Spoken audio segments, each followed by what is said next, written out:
there, this is Bonnie Newlin, registered dietitian nutritionist, and today I thought I would come to you with a really simple, quick lunch recipe so that you could use up some of those cans of tuna or cans of salmon or cans of chicken that you may have sitting around in the back of your pantry.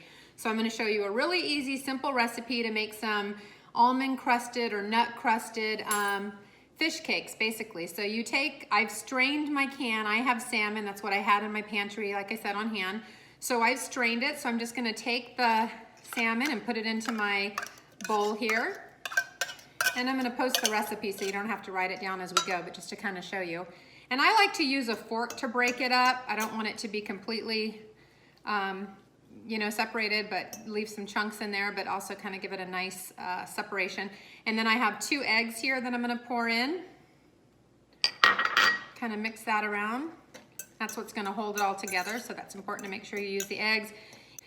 And then you wanna use some breadcrumbs. Now I didn't have breadcrumbs on hand, and we have a gluten sensitivity in my house, so I tend to use oats anyway. So I just took some whole oats and pulsed them in my food processor for a few minutes. Crackers would work, saltines, Triscuits, whatever you have on hand would work. Just wanna throw those in there and mix those in. Just give it a little bit of a whirl around, get the moisture in that.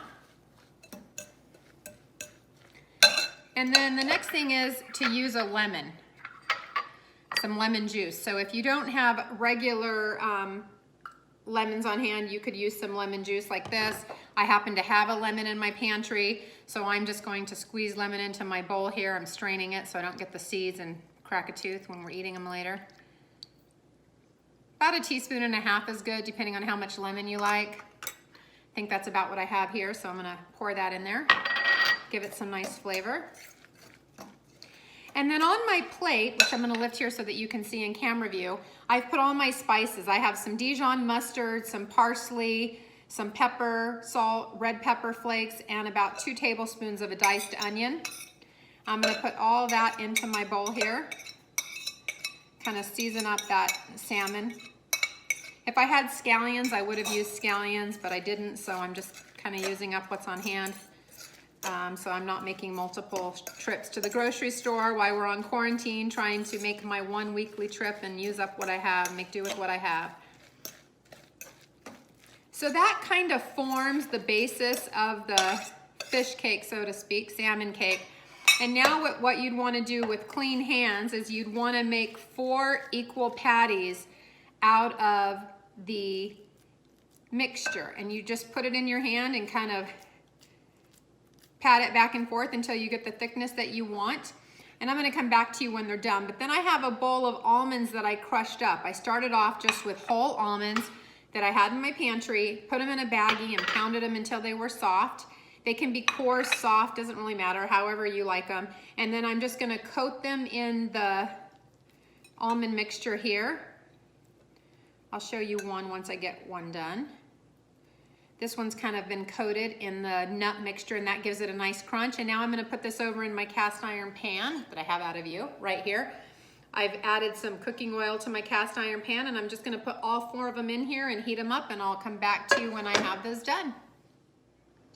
Okay, so now I have my 4 patties made, and they don't have to be perfect. Mine aren't, they're just kind of in here. They are gonna be really flimsy to the touch, so don't feel like something's wrong. If yours feel like they're gonna break apart, that's totally normal. They'll get a little bit more body to them as they saute over here in the pan. So you just wanna coat your pan with a cooking oil. I happen to use avocado oil, but you could use olive oil or canola oil, whichever you prefer. And now I'm just gonna heat these over a medium heat, and I'll come back when they're done and show you what they look like. Hi there, so I'm back with the finished fish cakes, as you can see. And like I said, you can do this with tuna or salmon, or even you can make chicken patty cakes if you want. And I'm gonna have this with a side salad and enjoy it as my lunch. So I'm gonna go ahead and serve it right up. The recipe will be posted if you think it's something that you want to try, or if you have some canned fish that you need to get rid of in your pantry. It's a great way to use that up, and it makes for a great lunch. Enjoy.